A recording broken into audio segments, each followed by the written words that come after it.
Hello friends and welcome back for another episode of Indie Impressions. My name is Nick and today we're going to be checking out RDBK by developer Nico Games. This is sort of a reimagining or like a reboot of the concept of Breakout style games in sort of the same way that Space Invaders Extreme reimagined Space Invaders. It's a little bit more of a high intensity, more in-your-face style, a little bit faster paced and a little bit more graphically overwhelming version of a game like Breakout. So I guess at the top I should mention if you have any issues with seizures, epilepsy and anything like that, you may want to avoid this one. It is a little bit on the flashy side. And also, I do completely acknowledge that the vector-style graphics are not going to be for everybody. It's maybe a little bit tough to look at times. But there are some options to configure things, so why don't we check that out. I'll go into the config menu here. This is a totally free game, by the way, available online in a browser format, so if you want to play this, you can feel free to jump right in. There are a number of options here. We've got block debris effect. You can essentially set, I guess, how much debris, or if there's debris. Set an after image, which in this case makes things maybe a little bit harder to look at times.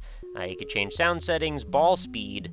Ball's actually pretty wild at normal, so I can't really imagine how crazy it would be at fast. Maybe that's something to try a little bit later. And then there's a color setting, which probably kind of an important thing to acknowledge. I had it set on red because it sort of allows me to relive the idea that, or the concept that maybe I'm playing some sort of lost Virtual Boy game. That's probably not what everybody wants to see, though. So why don't I set it to white, and maybe you guys can see if this looks a little bit better to you. Might be a little bit easier on the eyes this way, at least stands out a little bit better. And you'll see, we need things to stand out a little bit, but there are a lot of options here, so if you're not into white, there's red, green, blue, purple, yellow, and cyan. So, you know, your mileage may vary, find what works best for you.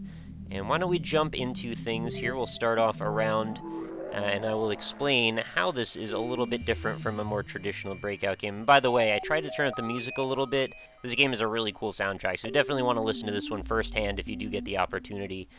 So we can select our first level here.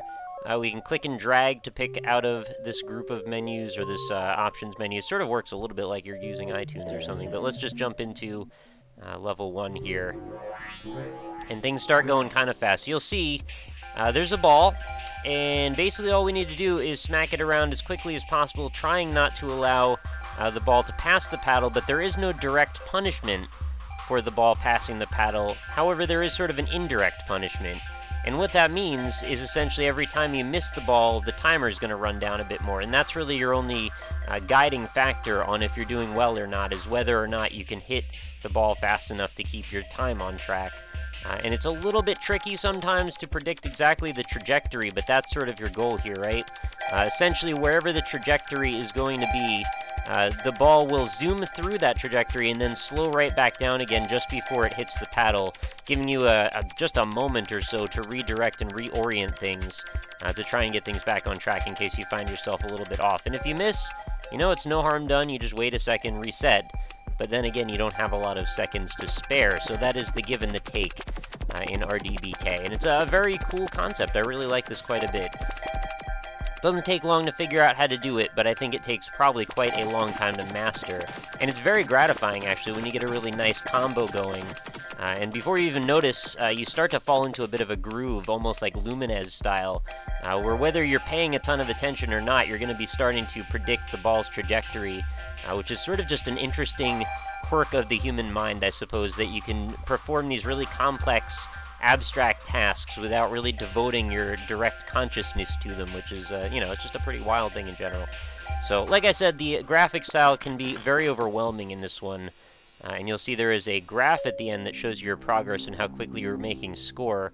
You can see that it actually charted my first run versus this run. I had only done one run prior to this, and then my new high score is 20,630. Now, this should bring me out to the main menu. I think what I'll do is each time I do a run and I fail, I'll change the colors to make it a little bit easier to look at. In case you have a certain preference, we'll do green. Hopefully green is not incredibly dark. It looks like it's actually kind of bright, so that's good. It sort of reminds me of the LED readouts you might see on like a car stereo or something. And it looks like I actually did open each one of these levels as I went, so I could start out on a further one. It almost looks like a shout out to the Atari logo or something. And it's got 40 bricks, it looks like. Should also apologize for the bizarre aspect ratio of this video. This is not usually a thing that I would endorse. For the most part, I like to look for videos that work well with a 1280 by 720 format.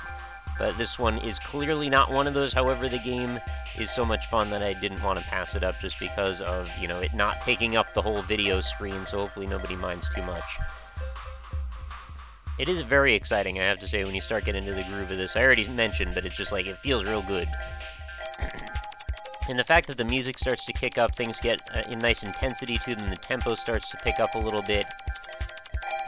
And there's some nice sound effects as well to keep things moving on. That's actually gonna work. There we go. So I'm not sure how difficult this is gonna get, but I'm pretty sure that the impetus to improve your scores is going to be largely to get the biggest chains you can, like that, and then try to get a gauntlet of levels done all in one go.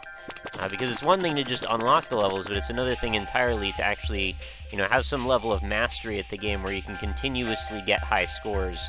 So even though I'm maybe getting further into the game in terms of level progression, doesn't mean I'm going to get necessarily a higher score unless I can keep the ball going with a nice level of, you know, consistency. And you can see each time I don't drop the ball, it looks like I am actually getting a higher score on each one of the bricks that I blow up. And it looks like maybe it was capping at 160 with my point readout. I'm not entirely sure. It's a little bit tough to pay attention to all the numbers flashing in and out while at the same time watching trajectories, but, you know, it's probably makes a lot of sense that they would put some sort of a cap on things if that is indeed what's going on. So I mentioned earlier that, like, there isn't a punishment for missing the ball. Well, yeah, you don't lose the ball, but you do lose score, which is kind of all you really care about. And in a way, I think this almost makes for a more functional breakout-style game, in my opinion. So I guess the length is how long we stayed in play versus the scores are the height on the chart. I think there's going to be a lot of room for improvement there. That was 26,000. Let's do one more, I guess. We'll check out the colors one more time. What do we pick here? Blue is super dark. Purple, yellow, cyan. Let me try cyan. See if this is going to be better. That looks okay. It's a little bit of a smoky blue. And I guess we'll just continue to unlock levels. Well, I was going to, but I actually clicked and triggered that level instead of trying to... Wait, what happened there? Okay, I think I broke it. Let's try that again. Selecting first level. Alright, so there's the last one we got to. You can see the bricks are pretty low on that one. Oh, or at least that's the appearance it gives you from there. You know, the other thing this is reminding me of, too, is a little bit like Tempest... in a very vague way. I think it's mostly just from the little extra flourishes, you know, the bits of debris and the what looks almost like little polygonal bits breaking off of things. I think that has a similar feeling to Tempest. And also just in that sort of in-your-face attitude to it. I mean, maybe that's just my own assertion that that's what this is, but it feels a little bit like that to me. It's certainly not a passive game. It's certainly not the kind of game that you could find incredibly relaxing, aside from maybe the tranquility that might come from just being lulled into some sort of, you know, trance from playing this for a while. But other than that, you do have to keep a rather active mind when you're playing. Keep it going, keep it going. You don't want to get too crazy with this. Obviously, if you've played any breakout games, you'll know that closer to the edge that you hit the ball into the paddle, the more the trajectory is going to change and bounce around the screen. I also need to figure out exactly how the time management works between levels. Oh yeah, that was a nice one. That should have been a nice big point yield. I can't see that. It doesn't seem to keep track of your points actively while you're playing. Like, there's no readout of them, so I guess you just have to kind of wait it out and see what you end up with. Oh, that just faded away into obscurity. I also should mention, like, the backgrounds are pretty sweet as well. So I think that's going to do it for RDBK. I think we pretty much covered everything there is to see about it. Really cool game. I'm glad I stumbled into this one. I think you guys hopefully should enjoy it. I hope you will let me know that you enjoyed it if you do. And of course, let me know what your high scores are, how much you got into this one, if you agreed, disagreed with any of the things I mentioned throughout the episode. And again, the game is free. Link's going to be in the description. Go ahead and play it. And also check out some of my other social media links if you feel so inclined. My Facebook page, my Twitter, my Twitch page, and of course, indie-impressions.com is the main site for the series. As we near 700 episodes, feel free to go browse over there, find something else you might like, and then just have a good time. There's plenty to see, plenty to do, and hopefully you'll come back again. New episodes go up every single day of Indie Impressions, so if you want to check out more indie games Feel free to come back again tomorrow. And of course, I always do appreciate if you'd subscribe if you're enjoying what you see here and you'd like to catch even more. That way I can populate your YouTube feeds with all kinds of new episodes of crazy indie games. So I will see you next time. Thank you so much for watching, and have a lovely night.